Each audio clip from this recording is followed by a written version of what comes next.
Great. Hello and welcome, everybody. I'm delighted to be joined by Niamh McIntyre from the Bureau of Investigative Journalism. Niamh, great to have you here. Yeah, great to be here. Looking forward to talking about the weird world of AI slop. Likewise, likewise. Now, I'm inviting Niamh to chat to us because she's written quite a lot in recent months about, as you've hinted to there, AI slop, deep fakes, call it what you want, but it basically seems like there's an industry spawning whereby artificial intelligence is being used to create sort of politically charged fake content that's been spewed out on social media. And as I've written, as you've written as well, it potentially has profound democratic implications. I'd love for you to run through kind of the stories, what you've found, as you say, the weird and wacky details of the people and the accounts behind this AI generated content. Yeah, sure.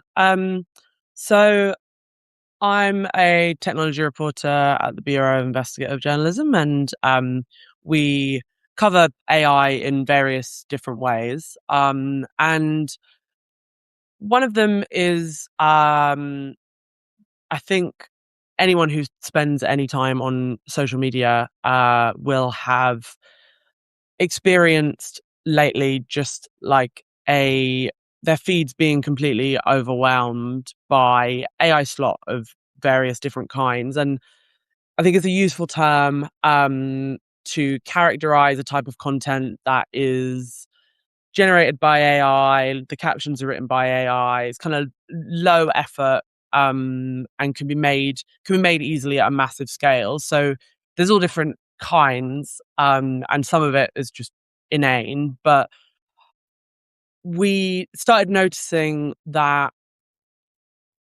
a not insignificant proportion of political discussion online was kind of characterized by this type of content. And the reason for that is because it's manufactured for commercial reasons, which I think is quite a new phenomenon, and one that, yeah, does have quite profound implications for our politics and democracy.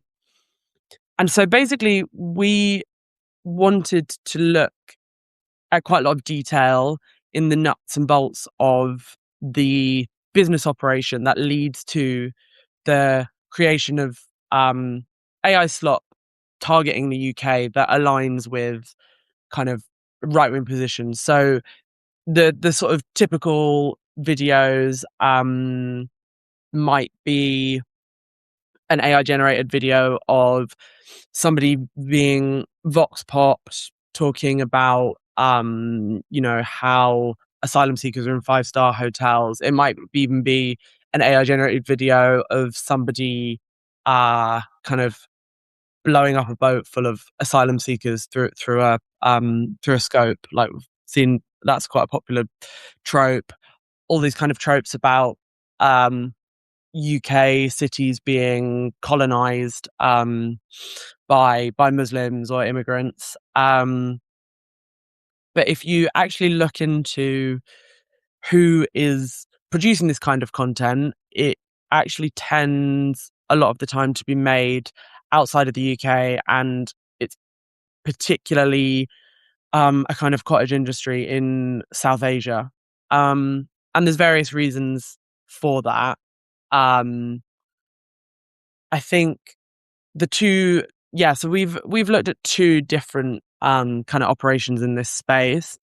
The first one was a Sri Lankan influencer, and that was collaborating with a freelancer called Miriam Muddy, who actually first found the story. And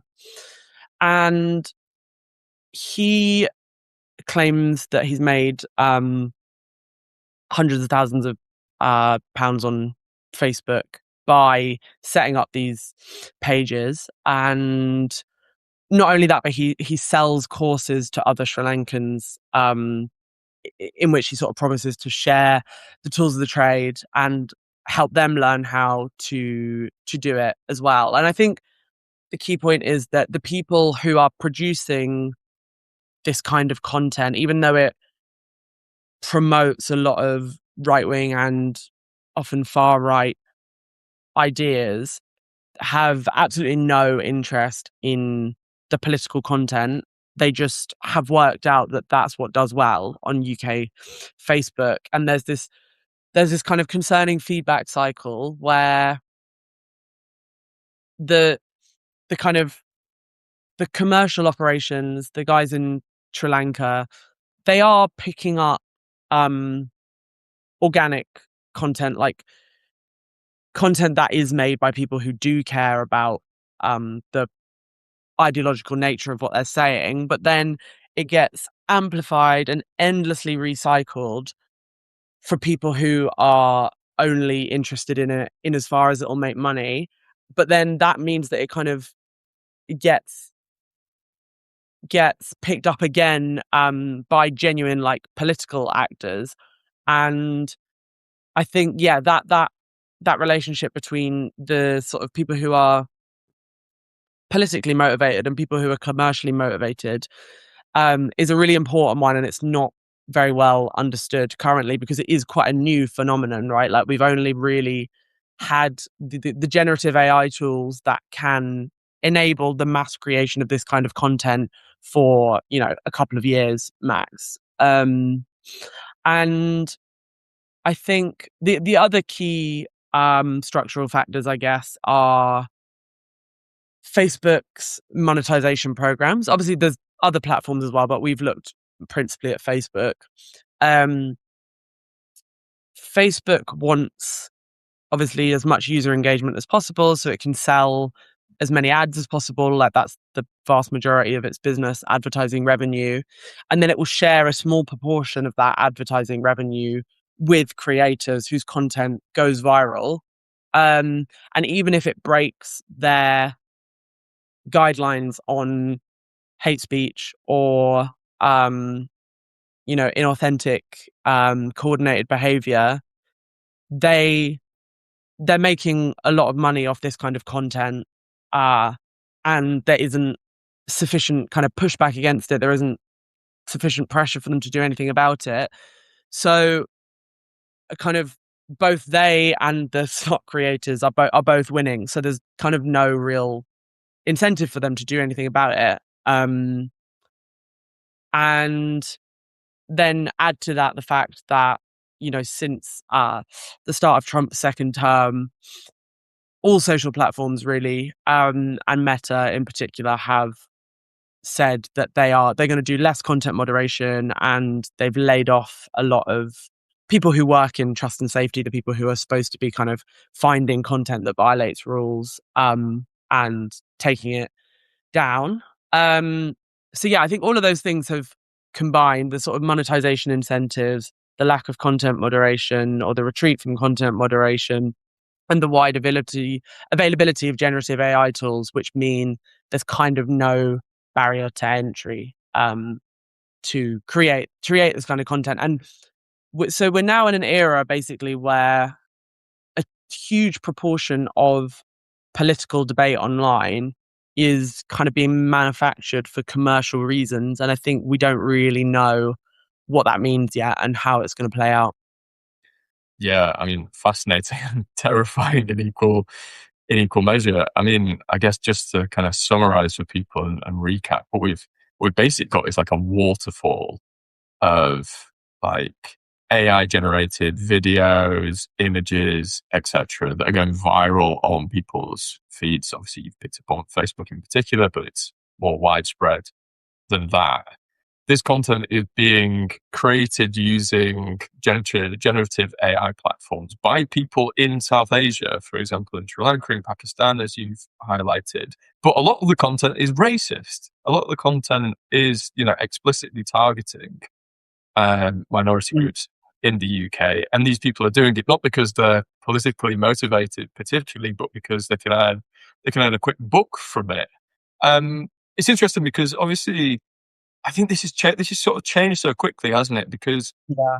you go back like a year, 2 years, and people were creating AI generated videos, and like you'd have the sort of avatars in these videos with 3 heads and like 7 fingers, and it was quite easy to Yeah. distinguish between the real and the fake. Has it changed, do you think, and how believable is this content now? Yeah, I think there's a few things. Like, you're right that the video generators have got much, much better. Um, and you um you don't need to pay as much money to use them. Um, but I think there's also an interesting phenomenon that, again, we're really just at the start of, and we're just beginning to understand, where I actually think a lot of the time people do now know that a video is AI generated. Um, they know that it's not real, but they sort of, but they don't care because it feels real, or it gives shape to a belief that they already have. Um, and yeah, there's this way in which I think AI videos in particular are really powerful, um, in terms of a kind of fantasy fulfillment. Either like a lot of the South Asian content creators, a lot of what they um, Mm. publish alongside the more kind of obviously racist stuff is kind of more subtle, like nostalgia content that um, your your parents or grandparents might be into. Stuff that's like, we used to be a proper country. We used to have like a proper butcher's on the high street. Um, all of that kind of thing.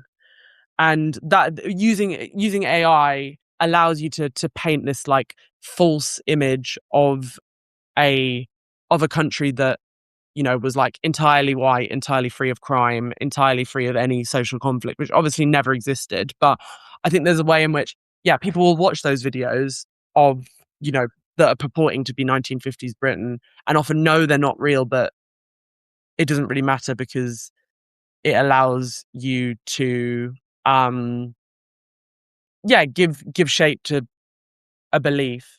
And then similarly with AI generated videos that are supposed to be of contemporary things, like one of the Pakistani creator posted a video that was, I think it was maybe supposed to be in Manchester, and it was an AI generated video of it all like covered in Pakistan flags and saying, the Pakistanis have completely taken over this area of Manchester. Isn't that terrible? And again, I think people knew it wasn't real, but they felt that something about it was real and confirmed their beliefs. And I think that's almost more concerning than the AI videos becoming more realistic.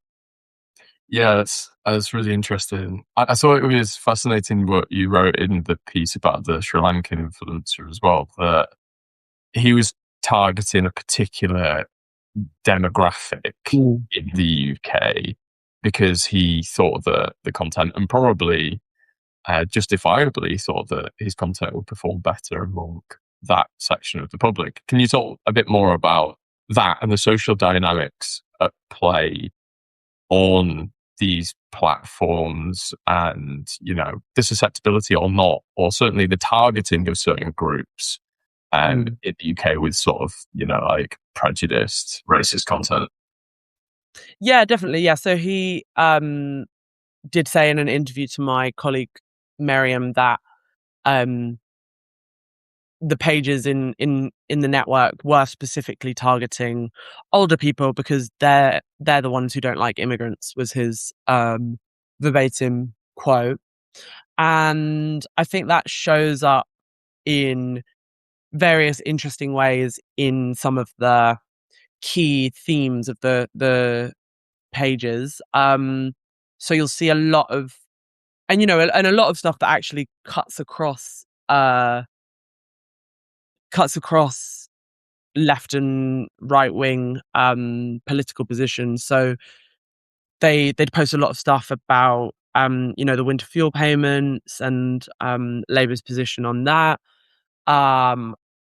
There's a lot of pitting older people against migrants and asylum seekers in sort of a zero sum game. Like they promote a lot of content that purports that the that we can't afford winter fuel payments for old people because we're giving it all to asylum seekers in 5-star hotels, which is obviously nonsense. But it I've seen videos like that do well, and obviously you can see how they're targeting an older demographic with that. And I think and then and a kind of visual trope as well. Like there's a lot of AI generated videos produced by these pages that will show an older man, an older woman, being quite emotional about you know not having much money, not being able to make ends meet, and again the implication being because all the money is going to asylum seekers. So yeah,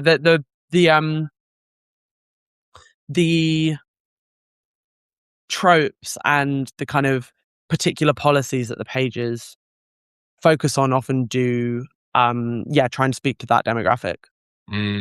It's interesting. And as you mentioned, you and your colleagues got to speak to some of the people behind these accounts.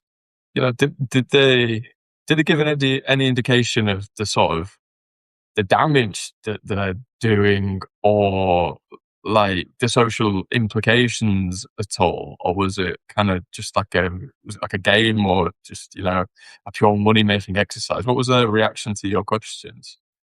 Yeah, that's a really good question. So we spoke to Geeth, the Sri Lankan creator, and then we also spoke to a Pakistani creator who we didn't name because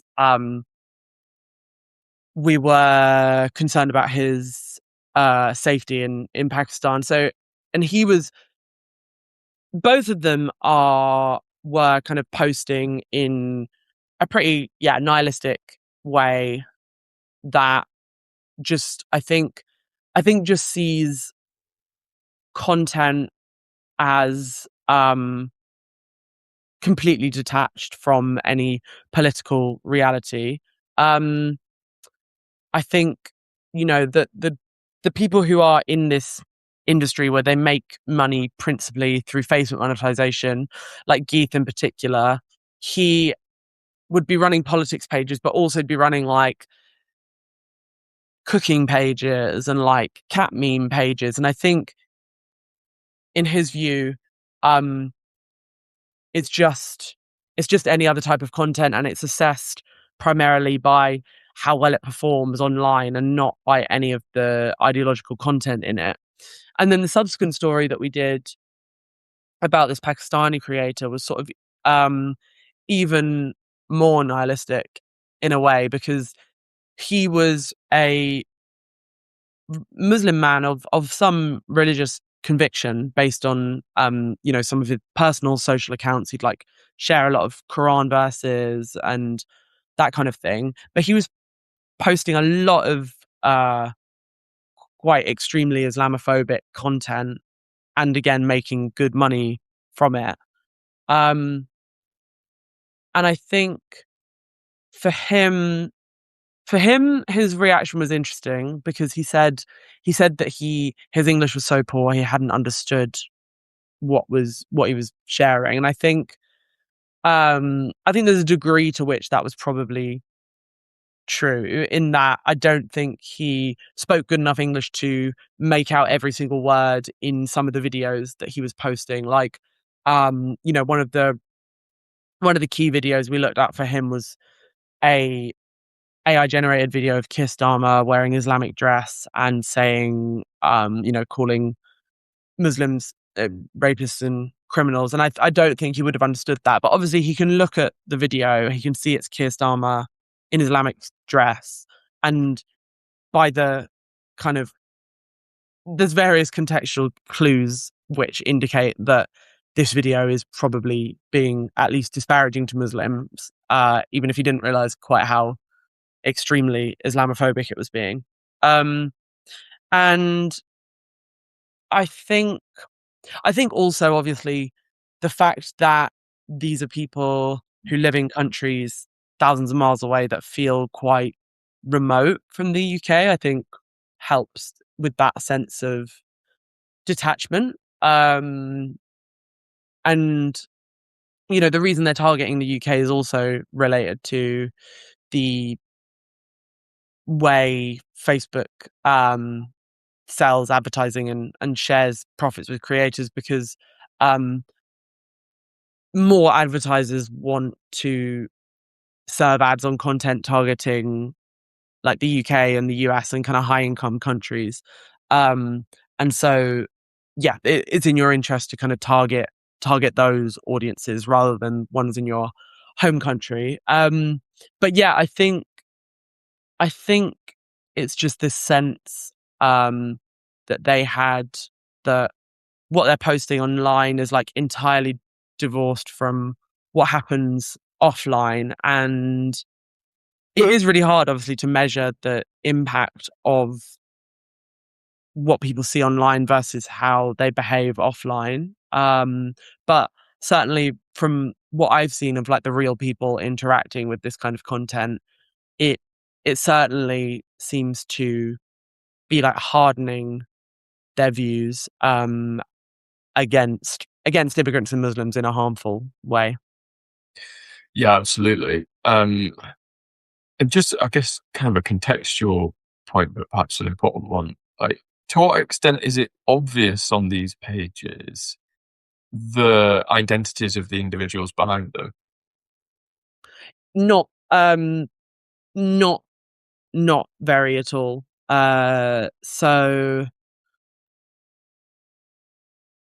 Facebook does have quite a good transparency tool that allows you to at least see what country the page is being run by. But you have to go looking for that. You wouldn't just, if a video comes up in your feed, it's obviously not going to be labeled that it's being run from Sri Lanka. And then similarly, the Pakistani guy, there was a little bit more work to do to identify who was behind the page, and to just definitely confirm it was him.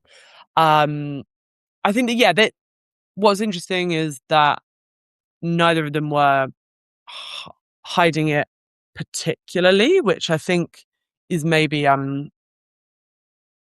again speaks to the sort of the detachment and the denialism, that they don't necessarily feel it's something that needs to be disguised. But yeah, we were able to identify who was behind them fairly easily. And then Geeth, the Sri Lankan guy, he has a whole income stream that is about selling courses on how to monetize Facebook effectively, and that was a really useful resource as well. So he has like some of it will happen in closed video calls and in closed group chats, but he does just often do these kind of YouTube or Facebook video webinars that go over his methods. And I think that's quite a common feature of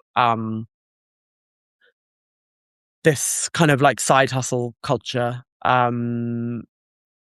where people will claim to be making a lot of money from, say, Facebook monetization, but then also have this like important income stream where they're like selling courses on how to do what they're doing as well. God, so they're creating a whole little army of Yeah, people. no, absolutely. And I do think the reason that so much of this so many of these Facebook pages are run from Sri Lanka is due to the influence of Geeth and how many Sri Lankans have actually graduated from his like content academy. I don't know the precise number, but it would certainly be hundreds. And then there are like these Facebook groups where people are kind of sharing tips and resources. And um he certainly had a big influence on UK politics online by dint of influencing other Sri Lankans and demonstrating that you can make a lot of money by running these kind of pages. Yeah, it's funny actually. We this mock a couple of months ago, we sort of had a bit of a dipped our toe into this water and found that there was lots of like pro oil content being pumped out. Yeah, yeah, I read the story. I was interested in it. Yeah. Yeah. So it seems like they've migrated onto other issues, not just, Islamophobia, and, it's a whole swathe of different subjects that they're touching upon. It's interesting, isn't it? Because I think that like 10, we thought 10 years ago was sort of like the pinnacle of social media manipulation in a way by political actors or people wanting to warp politics in the form of like the Cambridge Analytica scandal, which was, essentially this consultancy that built profiles of voters and then micro targeted them. But it seems to me now that things have accelerated and have worsened quite considerably since then through kind of the perfect storm now of generative AI, as you say, brings the costs of producing sort of discriminatory, prejudiced content essentially down to zero and allows it to be produced organically. You don't need a big Cambridge Analytica consultancy to produce highly viral, sort of politically salient content. It can spawn organically. And then you've had the sort of development of uber addictive algorithm based social media feeds where people are served what the algorithm thinks you want to see rather than what you're actually following. I mean, how do you see this? I mean, as you can see, I'm quite apocalyptic about this whole thing. How do you see this trend developing? Is it only going to worsen, or have we kind of reached the limits of what we think this technology might be able to do and the harm that the social media companies can reap through distributing this content to our feeds? Mm.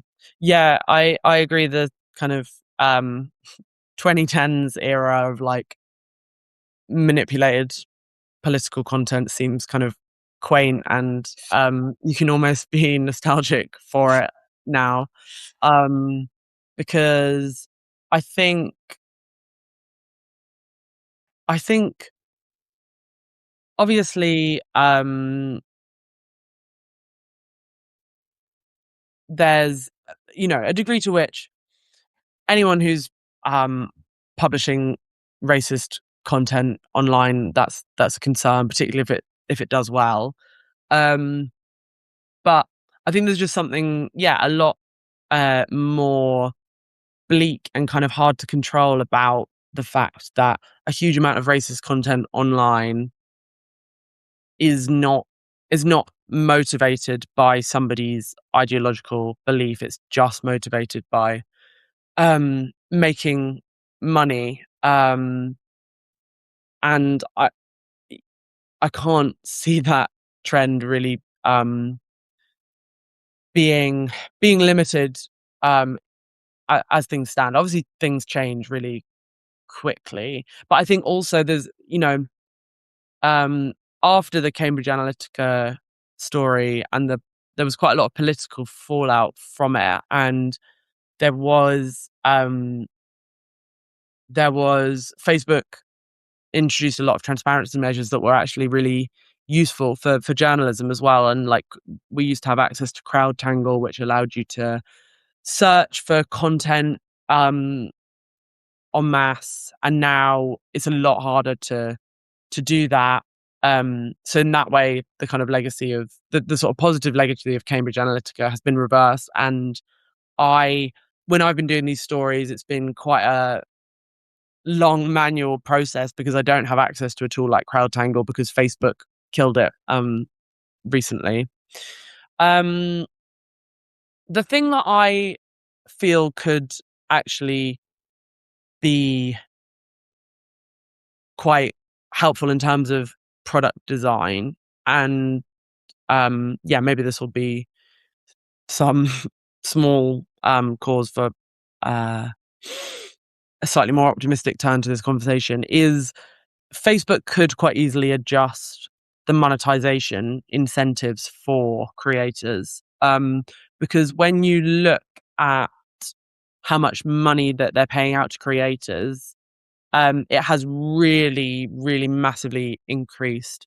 I think in the last financial year, or the last full year that they reported for, it was like 3 billion, which had been higher than ever. And I think that's partly because they are, they just want to retain people being on the platform as much as possible. And obviously that 3 billion they're sharing is a tiny, tiny, tiny proportion of their overall income. But certainly in the last couple of years, um, the amount of accounts that have been approved for monetization and the amount of money shared with those accounts has massively gone up, which suggests to me that it could quite easily be adjusted. And if there wasn't such a strong monetization incentive on Facebook in terms of product design, then this industry wouldn't exist. And I think that's actually a relatively easy fix. Then there's the whole, like you said, there's just the much, much bigger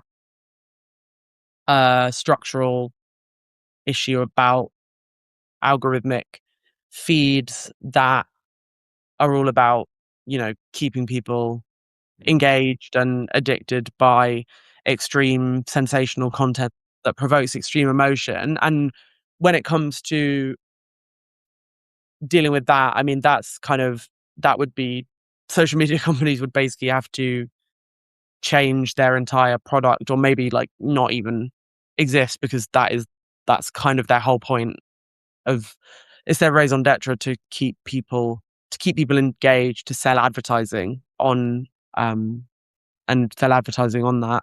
So I think that is a lot harder of a problem to tackle. I mean, I think it should be tackled, but I think social media companies could quite easily adjust the specific kind of subset of that, which is monetization incentives. And, hopefully our reporting and others reporting on this topic will apply a bit of pressure, but you need like a lot more pressure for them to do that, because as I said earlier, they're making good money off this too. Mm. Yeah, it's really interesting actually. It's something that I hadn't really considered until recently, and we've seen it on X as well, haven't we? The Mm. fact that they've brought in this monetization scheme where I think if you're verified, as in if you pay to have a verification badge, you can get money for achieving a certain amount of engagement, which essentially encourages people to be as sensational and to try and provoke as much anger as possible and potentially spread, misinformation, harmful views in order to make a quick buck. It's interesting as well that Facebook a few years ago had sort of a news program, didn't it, where it was like it helped mainstream publishers out, the sort of legacy media infrastructure that's been so damaged by social media companies harvesting advertising revenue, and it scrapped that in favor of paying AI slop producers across the world to incite anger on British streets. It just seems to have gone in completely opposite direction, which is quite scary. I guess, the sort of down the line implications of all this are interesting in terms of our democracy and the potential impact on elections. I found it quite interesting actually listening to the Nick Robinson interview with Morgan McSweeney, obviously Keir Starmer's former chief of staff, who is now going to work in exactly this space. He says that he's really concerned about how deep fakes are influencing elections, and the effects that big tech are having on society. I find that slightly ironic, given that he was at the helm or close to the helm when the UK signed a tech prosperity deal with Donald Trump's White House, which allowed greater access to the UK economy by big tech giants. But anyway, that's an aside. Mm. But I think it's sort of indicative that the man who was at the heart of Downing Street until fairly recently has kind of peered into this problem probably more than most, and they've seen that, oh gosh, it could have quite profound democratic implications. What's your read on it? Um, yeah, I do think it is already having big democratic implications. I think, you know, we're already in a era where people are often primarily engaging with politics through memes and clips. And I think that's already a bit of a concern, right? Because are you only have quite a shallow understanding of a topic. There might not be much context. And yeah, as you say, like clips that do well, clips that we're likely to be served online are gonna tend towards the sensational because that's that's what does well. Um and in a previous era, people might have been informing their kind of political decisions by watching the news or even further back, actually reading a newspaper. Um, so there's that aspect which I think is an issue. But then obviously what our work has focused on is this whole other layer where the people producing the memes and clips by which people inform their politics are not politically motivated at all and are entirely commercially motivated. And yeah, I think the Cambridge Analytica era or the 2010s era, um, we thought of like people manipulating debate online in a particular way where they set out with an objective and created content that met that objective. But now I think because the people who are manipulating online debate actually don't have any objective, it's very volatile and it's quite anarchic, and hard harder to understand and harder to control. Um and I think, yeah, in terms of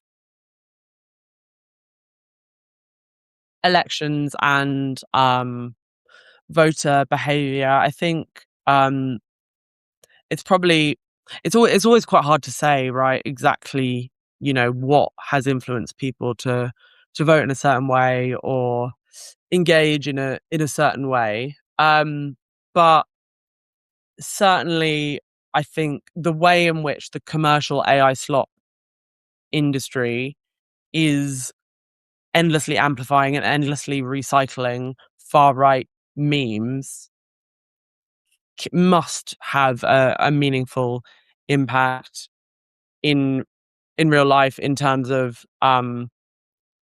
what issues people think are important, in terms of you know the what they think about the migration crisis, all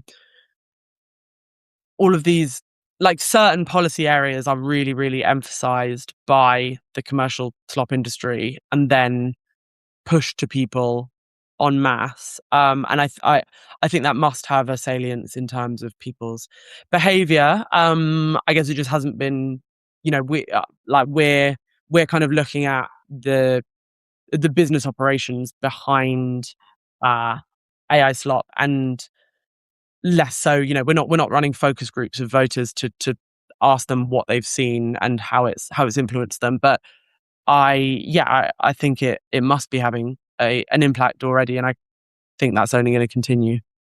Yeah, absolutely. I think it probably comes down to what you said earlier in terms of like the hardening of people's views in particular. Like, I think you've probably got a lot of right-leaning people who are being served this graphic content that often just fabricates reality and pushes them towards a more hardline position, radicalizes them, and means that it's more difficult to then get them out of that filter bubble, to get them out of that sort of conspiratorial mindset, and then he pushes them more from the centre right to the far right. Obviously, that's something that we've seen in politics across the West, isn't it? The sort of the decimation in many cases of the centre right, to be replaced by increasingly radical political parties. It'd be great to round off on a constructive note, if we can. Um, if we put together sort of a mini manifesto of what we can do to fix this situation, or the pressure that we can apply to the government or social media companies, parliamentarians, etc. Obviously, you've got top of that mini manifesto, applying pressure on the monetization policies of social media companies and stopping them from actively feeding these AI slot producers, and kind of cutting off at source the commercial incentive for them to produce this content. What else would you put on that in that mini manifesto? Yeah, so the monetization is the key one, because, like I say, it's actually, it would be a relatively easy fix, and is fundamental to the reason we see so much racist AI slot online. I mean, I think the other sort of policy issue that's contributed is the all social platforms kind of cutbacks on the people doing content moderation. So I think, you know, there has been some regulatory interest in that in the EU, like the fact that big social platforms have barely anyone doing content moderation anymore as a general rule, and so therefore there's far less people who are actually um, not just doing the day to day of like trying to keep on top of offensive or racist content, but thinking about uh, all of the kind of topics we've discussed today, from the perspective of the platforms and platform design. So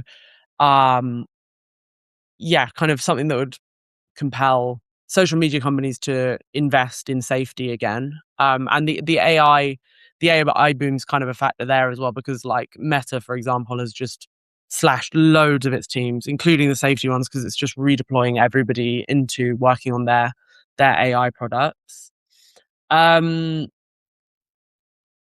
and then I don't know. I suppose like on a more individual level, like I do think we're all, me included, guilty of engaging in sort of politics by memes and politics by clips, and I suppose making an effort to uh seek out information that's actually been produced by a responsible journalist, uh and using that to inform your political positions, and not just watching a load of videos that may or may not have been made in Sri Lanka. But yeah, the problems are structural, not individual. But I think we all spend a lot of time watching videos on our phone, and I think we need to ensure we're getting our information from other places as well.